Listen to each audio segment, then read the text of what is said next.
Kate Orlowski, and recently I've been thinking about a certain subject.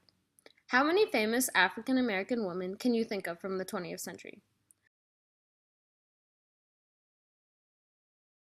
Chances are, you can't think of many. Perhaps two come to mind, maybe three. Why is it that so few African American women are known for their incredible achievements?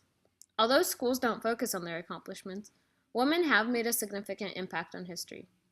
They constantly defied the challenges that were presented to them and held influential roles that improved the condition of life for everyone. I want you all to question why women weren't given the recognition or the rights that they deserved.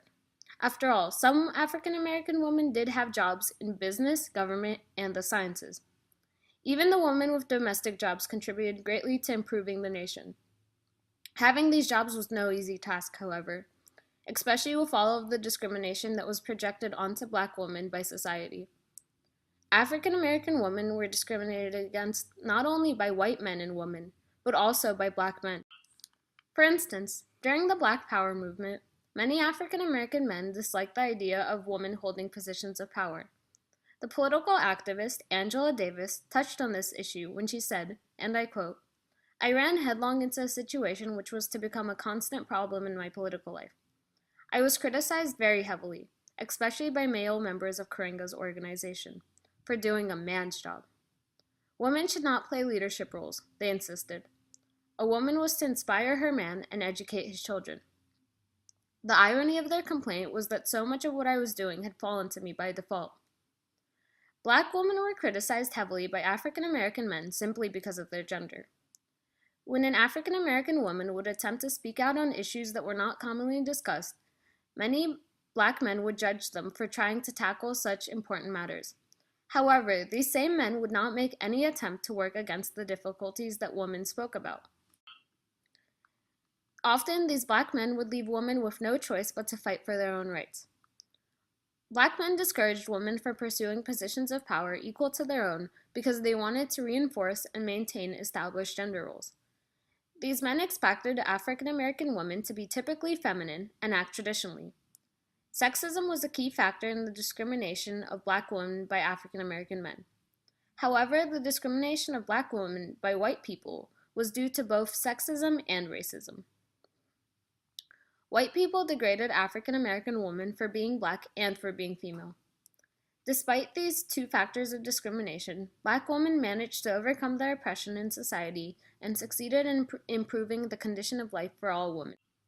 Pauli Murray, for example, was a feminist who spoke out against the sexual discrimination that women faced on a daily basis. She campaigned to add sex discrimination as one of the offenses to be prohibited by the Civil Rights Act of 1964. Murray's efforts were extremely important and unique because they were driven not only by her personal need to succeed. They were the result of her desire to overcome racial barriers that few people believed could be overcome. Pauli Murray managed to accomplish something extraordinary, in spite of all the factors that were working against her. In addition, Dorothy Brown was an African American surgeon who endeavored to pass a bill in 1967 allowing abortions. She was not only the first woman to attempt to achieve such a feat, but also the first senator to consider taking the step in order to increase women's bodily autonomy. Her efforts were extremely influential in the fight to preserve women's reproductive rights. Dorothy Brown's admirable desire to encourage and support all women demonstrated how African American women were able to make astounding changes in society, despite their oppression. During the 20th century, many women also participated in countless efforts to improve African American status and gain civil rights. Dorothy Irene Height is a great example of this. She was considered the godmother of the civil rights movement in 2010 by President Barack Obama. Around the 1930s, she fought markets because they did not pay women fully.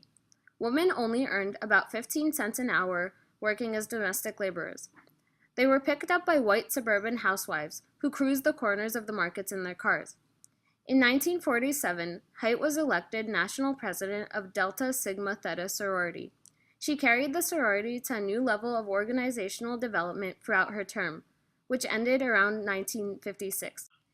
Her social work and leadership skills benefited the sorority because they helped it move into a new phase of activism on national and international scenes.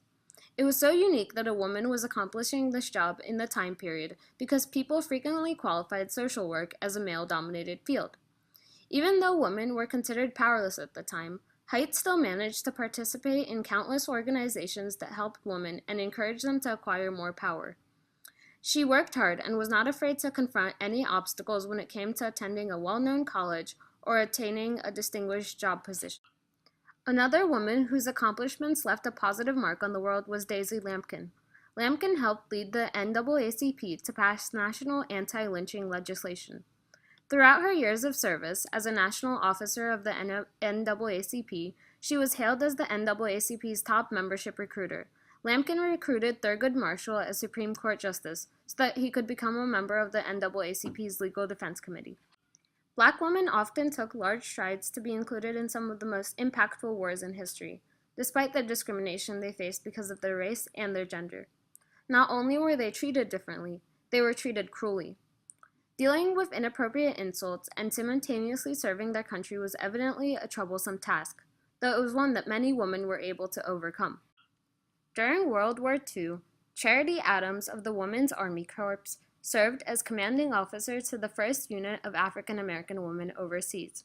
It took Adams a lot of courage to go into a field which people didn't think she belonged to. Additionally, Adams had to deal with segregation that occurred in her hometown, such as the traces of white superiority, in order to obtain her highly important position. Additionally, many Black women served as nurses and engineers, which helped keep the war effort alive. Many women also held active roles in the military during the Korean War and the Vietnam War by helping soldiers.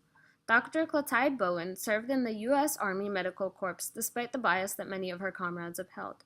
She was a brave woman that fought to keep soldiers alive and well. This was extremely remarkable and showcased the effort that African American women put into helping others, especially when it came to the Army. Now that you've heard about the incredible accomplishments that African American women achieved in the 20th century, don't you wonder why there's so little information offered about these remarkable women? Clearly, there is a lack of representation of African American women in schools and in media. School textbooks focus mainly on the achievements of men, often white men. Again, I want to ask you how many famous African American women you can think of, but this time, not from the 20th century. How many influential Black women can you list from the present day? Again, chances are you can't think of many. This is a pattern that we, as a society, must break. We must work hard to recognize and celebrate the accomplishments of African American women.